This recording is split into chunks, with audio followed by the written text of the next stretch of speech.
Hello, Mr. Nunsley. This is Chris Nunsley speaking. This is Reggie from UCLA Radio. Hello, Reggie. How are you? I'm doing great, thank you. Good. Yeah. Before we start the interview, I just wanted to thank you so much. All you and what's it called your manager, Miss Luane Hunt, for what's helping arrange this interview. It's really an honor. That's our pleasure. Thank you.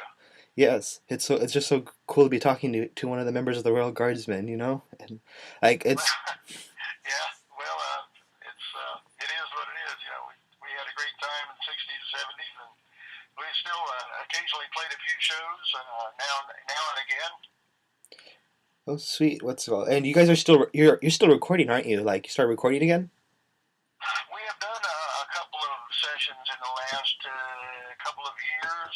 There are a couple of songs that are you can find on YouTube.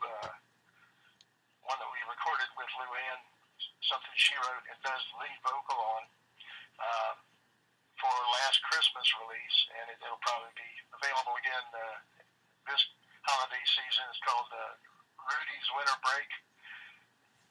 Rudolph the Red-Nosed Reindeer wants to, he's tired of doing the Santa stuff and tired of the ho-ho-ho, and he wants to just kick back and relax instead of going on another Christmas reindeer rush trip. What's That's kind of humorous. Yeah, it sounds like it.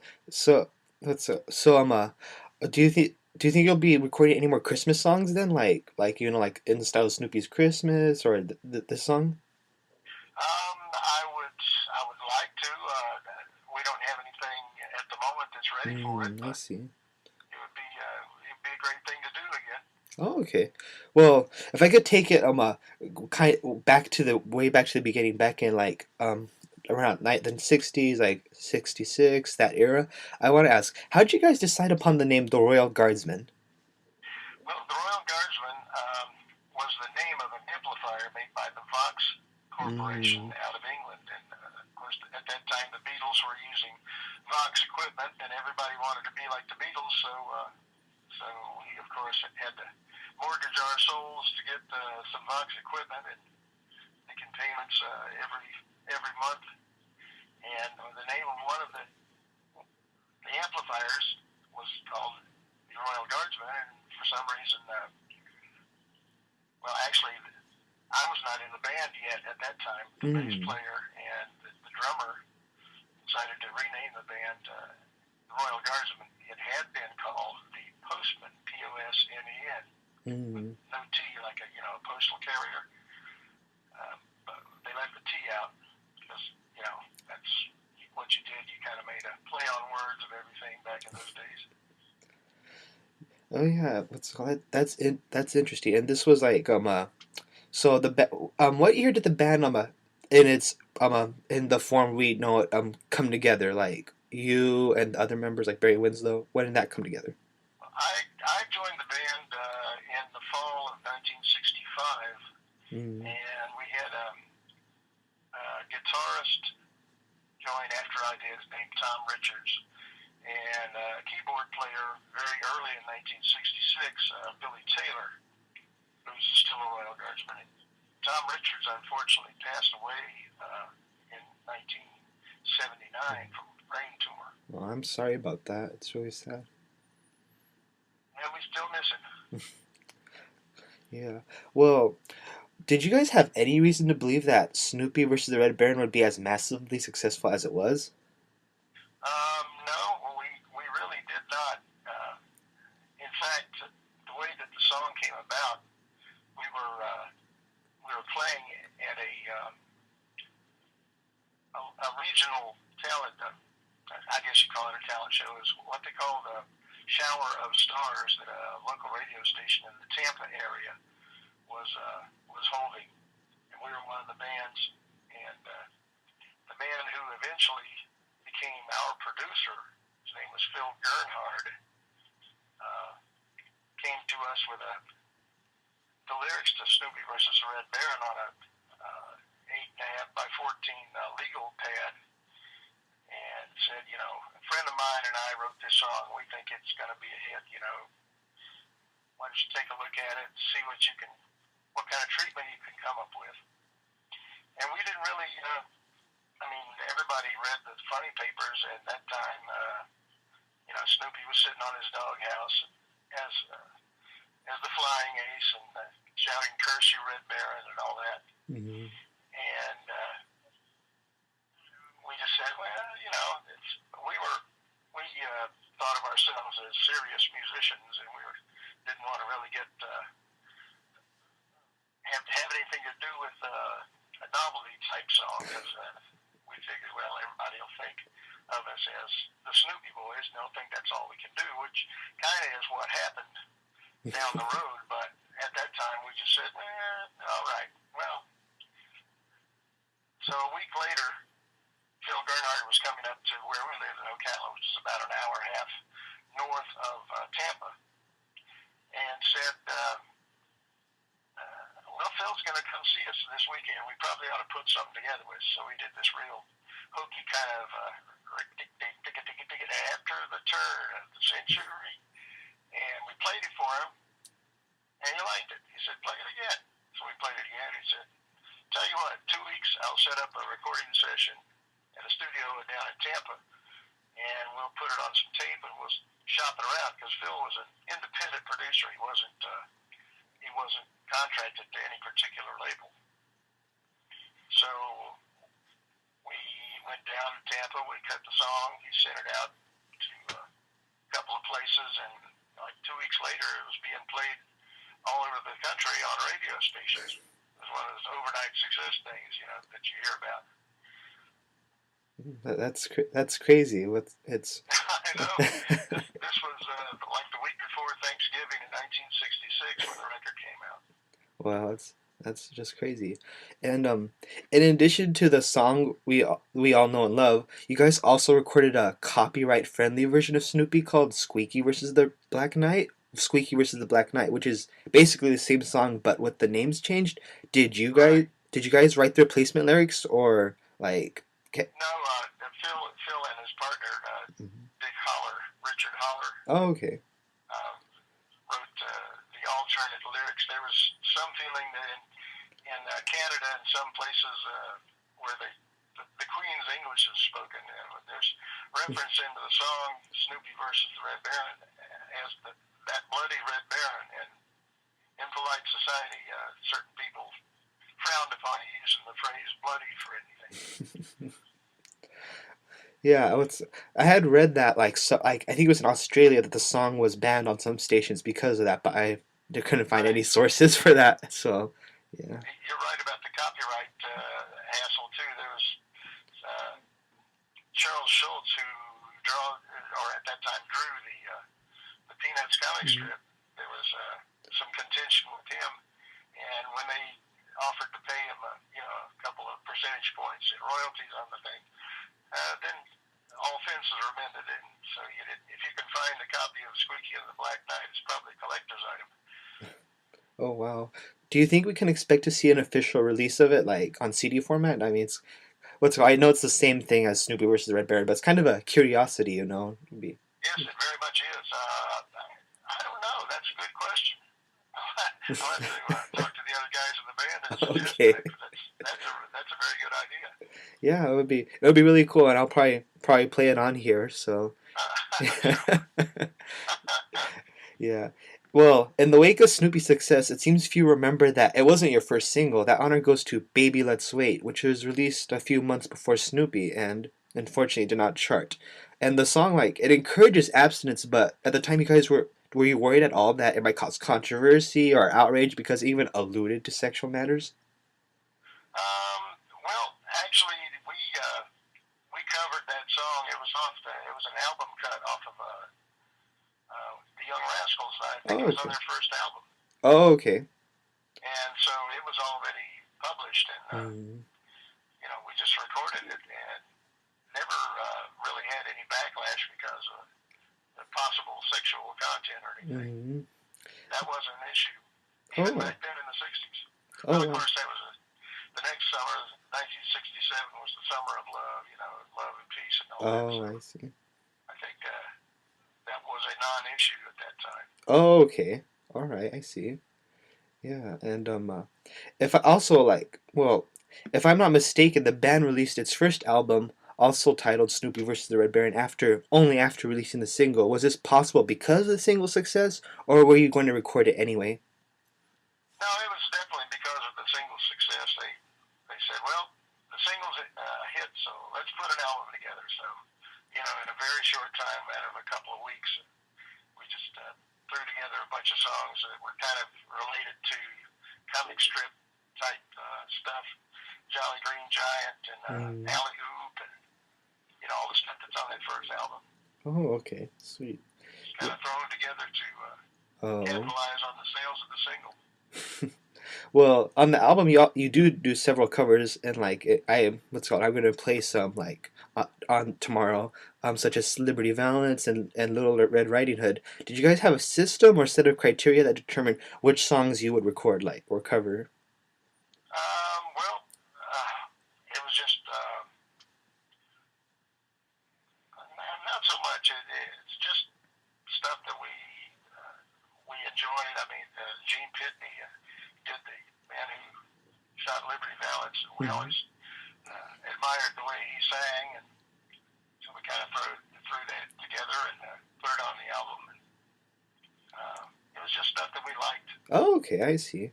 Yeah, what's it called? I'm not sure because like I'm not a musician personally, so I have no idea if there's no like way you guys come up you pick songs or yeah. No problem, Reggie. You just ask your questions. I mean, it's whatever we can do to help you have a successful show. Glad to do Oh, that. thank you very much.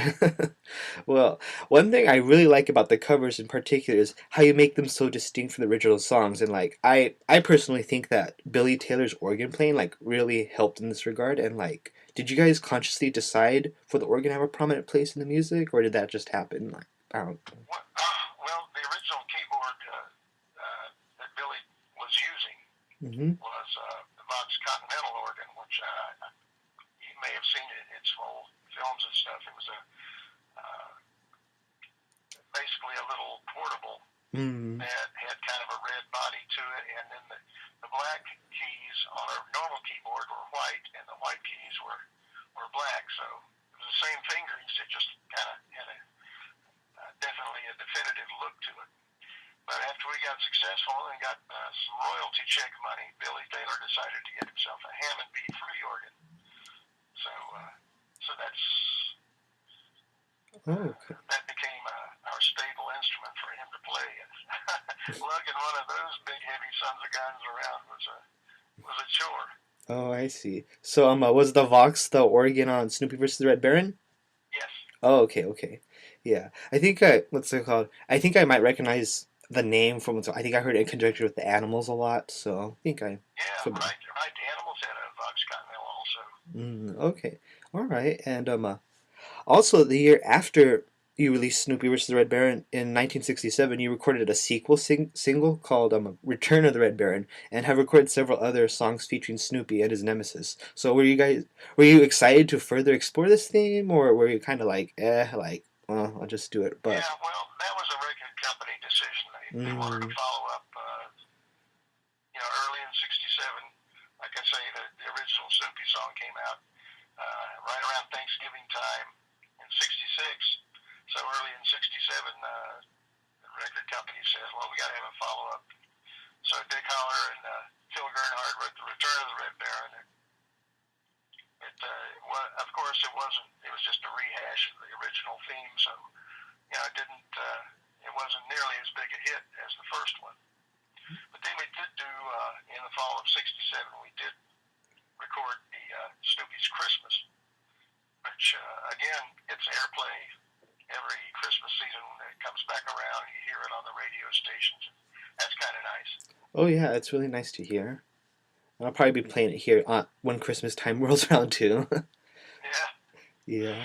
And it's funny because I honestly like Return of the Red Baron. A lot of people are just like, oh, it's okay, but I think it's really pretty good. I think it's on par with Snoopy versus the Red Baron, like musically, at least.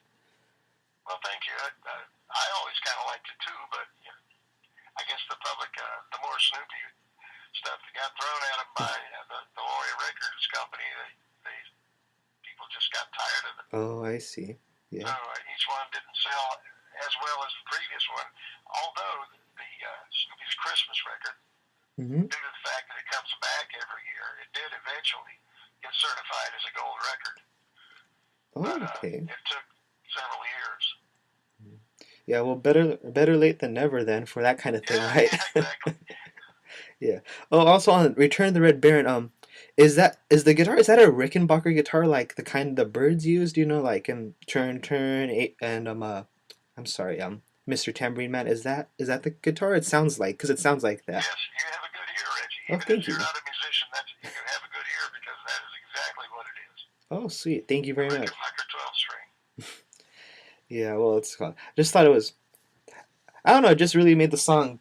I think it distinguished the song from Snoopy versus the Red Baron. So it's not. I mean, it's not a total. I guess it's not a total rehash then. Well, I thank you for your comments. I Oh. mean, it's it's rare that people express interest in our group and the records that we did these days because music has changed so much. Yeah. And other than if you have, for example, if you have Sirius, one of those web radio stations, they do have a 60s channel on Sirius XM radio, and they occasionally do play some of the Royal Guardsmen songs on there. Oh, okay. Cool. Yeah. Well, I usually what's it called, like I grew up listening to like oldie stations. Like over here at the station, we have a station called K Earth. They would play like um. They would play like Snoopy versus the Red Baron occasionally, and then during the Christmas they play Snoopy's Christmas, but they didn't play any of the other stuff, and I had to like go look for your stuff online. I was like, wow, these guys are like they're really good, like outside is just Snoopy, they're really good, It's like, well, I was just amazed, blown away, kind of. Well, as I mentioned earlier, we did consider ourselves serious musicians. I mean, we were a copy band. Mm-hmm. We didn't start doing much original equipment, original records, original material Mm-hmm. until after the success of Snoopy versus the Red Baron. But um, even so, when we worked up a rendition of whatever song we were working on, we tried to get it as precise as we could and get the vocals. We all liked harmony type stuff, so most of the guys in the band were singing in one capacity or another, I see. and we put everything, we put our all into everything, try to do the best, get the best product, whether it was a recorded performance or a live performance. Yeah, yeah, it shows because it's like I mean, your non-Snoopy songs, sorry, are just like I would like they're just like they sound like the other groups from the era, they're really and they're really good. So it's just like, wow, it's just like how come these don't get the recognition that Snoopy does, it's just Well, again, I appreciate your comments. I'm glad you've taken the time to do a little digging and find out some history about the band and some of our music that was kind of fell by the wayside because all the record company really wanted to push was the Snoopy songs. mhm.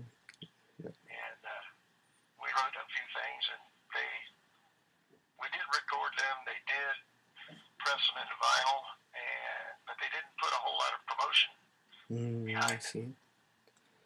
Good. So basically they just focus like all the promotion on the Snoopy singles then, I assume. Right, exactly right. Yeah. I like how I didn't even have to like do any research for that. I just kind of figured out after everything you told me. It's just, oh my goodness. But speaking, we're talking about other songs that you did.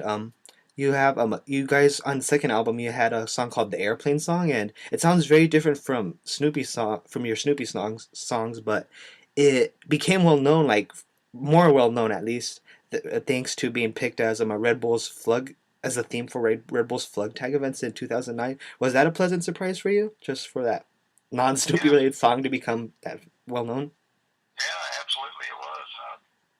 In fact, Tom Richards, the member of the band who passed away, I was Mm-hmm. telling you about earlier, Mm-hmm. he did the lead vocal on the Airplane song. Oh, that's him? Oh, wow. Right. Wow. And did you guys write the song or did somebody else did? No, someone else wrote the song. Oh, okay. All right. But Well, and sounds in good though. fact, when we do live shows these days, we include a version of the airplane song, but we change the feel of it a little bit. The words are the same, but it's got more of a kind of a reggae bounce to it. Oh, okay. I see. Yeah. And at that time, popular music, well, it began to shift towards psychedelia and like other experimental sounds. Were you guys ever like thinking about like experimenting with that kind of music or anything like that? I'm sorry, what kind of music were you Oh, speaking like of? psychedelia, Oh yeah, Sergeant yeah, yeah. Pepper's. There's a oh gosh, uh, I think it's on one of our compilation albums, like the best of the Royal Guardsmen or something like that. Hmm. Um, we did an instrumental called Om, like the chant that they use when they're meditating, Om. Oh, But that's okay. just the title of it. There's no lyrics to it. It's all instrumental, but it's a kind of our a psychedelic trip music, if you will. It's crazy. I'll have to find that one then. I'm sorry. What? Sorry. And that song. What was that song called? Om, Just Om. just OM. Oh, okay, cool. I'll have to check that out, and I'll probably play it here too. I just like it. I'll probably gonna I want to promote you guys on here. That would be great. Okay, and so and also during that period, like that was like the zenith of your popularity, and so you were doing TV shows, performing, and what would you say was the best experience for you personally during this period? Well, we did in the summer of 1967. We did a bus tour of the American Midwest with Sam the Sham and the Pharaohs, who did Wooly Bully, amongst others, and Oh, okay. Tommy James and the Shondells. Oh, okay. That was like 25 cities in 30 days or something like that. It was a pretty hectic tour, but it was a lot of fun. Oh, that's crazy. And I actually saw the Shondells. I think it was my first concert actually at a Fourth of July event here in California. So Oh, yeah. yeah, so it's pretty cool. Super. Yeah, and you guys broke up in 1969 and stopped. Well, if I'm not mistaken, stopped recording for like almost 40 years. Like, and did you ever think like, oh, this is over. We're never going to record again, or were you thinking like, oh, we'll probably back together, go back to the Well, studio someday? yeah, the reason that we broke up was due to a contractual um, dispute with Lori. We wanted to record original music and kind of move away from the Oh, novelty thing. And all Lori Records was interested in was trying to push more Snoopy material. So the only way we could get out of the contract we had with Lori Records was to break up the band. oh wow. So that's what we did in 1969. And then in 1976, we got back together, still in Ocala, Florida, and played a few nightclubs and stuff. And this agent from Colorado, of all places, heard us and said that, hey, you guys are good. I've got some ideas. Let's go out on tour again. So from 70, I guess it was late 76 or early 77 on through 1979, we got back together. This was the start of the disco era by then, Mm. and we were on the road touring for another 3 years, and until in the spring of '79, Tom Richards discovered that he had a brain tumor, and then Mm. by late August, early September of '79, he was dead. Oh wow. Shoot, damn. That's just it's really sad. And but you managed to get another guitarist to fill in for him, Pat Waddell. Did Right, right. Pat Waddell's filled in. He's from the Ocala area also, and we knew him back in the day of the Royal Guardsmen. He was in another band, but mm, he always impressed us with his guitar playing. And then when we got the band back together again in 2004, um, we got Pat to take the role of lead guitar. oh, okay.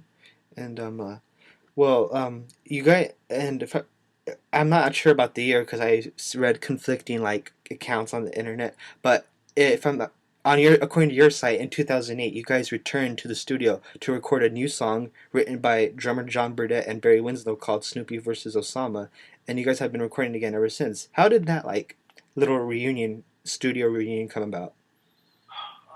Well, at that time, of course, Osama bin Laden was still With us? on the loose and doing all these terrible things. Mm-hmm. And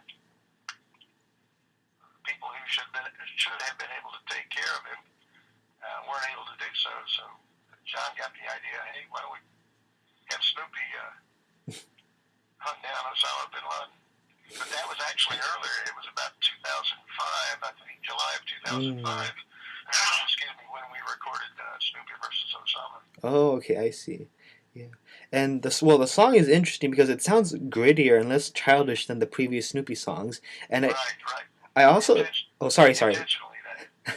And also, I thought it kind of sounded kind of like a Bruce Springsteen song, like "Born in the USA" or something. Did did his music influence you guys at all recording it? I don't know. I don't know if I'm hearing this right, but I just thought it sounded like kind of like it. I really don't know. Like I say, John and Barry put their heads together, came up with a song, Mm. but we recorded that song in a studio in Gainesville, Florida, which is where the University of Florida is. Oh, okay. And it,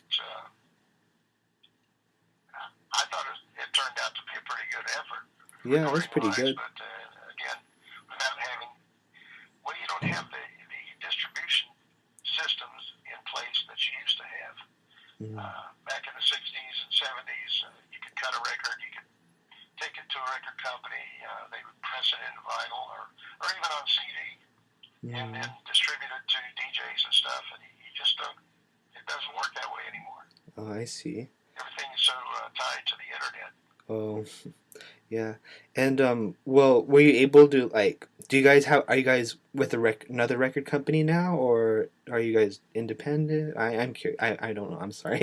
Well, we are, Luann Hunt has a record and entertainment agency called Star Creek Entertainment, and they have Star Creek Records, and so that's who we are currently contracted with. Oh, okay. I see. So then are you guys like now free to like record original music instead of just doing like covers and Snoopy songs like the old record company had wanted you guys to do? Right.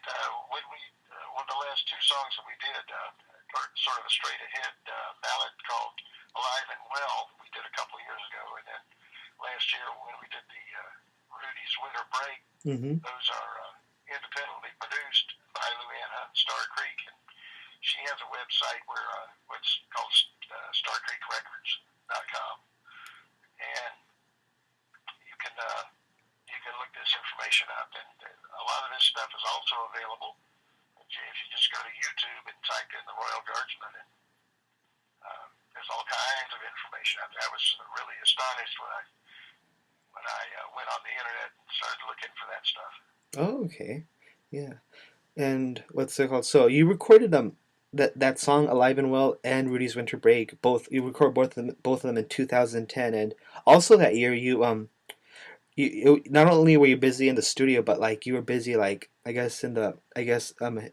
the movies because it's called Star Creek Entertainment produced a documentary about you guys called Beaglemania, the true story behind the Royal Guardsmen and Snoopy versus the Red Baron. You haven't found a distributor yet, but can you give us any details about the film? It's just a series of interviews with not only the members of the Royal Guardsmen, but with people from that era.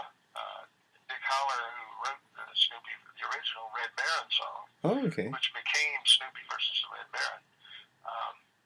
He's interviewed in that documentary video, and also a disc jockey from the Ocala area, a good friend of ours going way back, Richard Rubin, um, Ed Tucker, who's a collector of all kinds of stuff, not only music but movie memorabilia and things, is interviewed. Gives a lot of good information. Oh. It's just most honestly, the story, the untold story behind the scenes of the Royal Guardsmen, and kind of what I've been telling you, about the Mm. record company not wanting to promote anything but the Snoopy songs. Oh, I see. So do you have what's it called? Do you have an idea of when you might find a distributor or any like hint or anything? Well, they're still working with some musical on the soundtracks of the video. There's some kind of copyright Oh, I see. hassle that they haven't resolved yet. Oh, okay. So the video is finished as far as the actual video portion of it. It's just the audio that they're not quite they haven't quite have it nailed down. But I'll see if I can get Luann to get in touch with you and give you some information about that. Oh, sweet. That would be really nice. Yeah.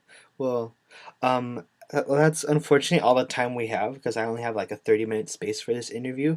But this has been a great interview, and like I just want to thank you again and Miss Luann Hunt for for your time and interest. It was just really great and just a really interesting interview. That's my pleasure, Reggie. And if you get a good response, maybe you can set up a concert out there, and we can come out and play a show for you guys. That would be really cool. I think I could talk to the I think the music department. Maybe we could arrange something, and or maybe you could play at Royce Hall, where they always have these cool bands playing. So hopefully we can work something out. That would be excellent. Sweet. All right. Well, again, thank you so much, Mr. Nunsley. It was good talking to you. Have a good day. Thank you, Reggie, and call me Chris. Oh, okay. Goodbye, Chris. Thank you.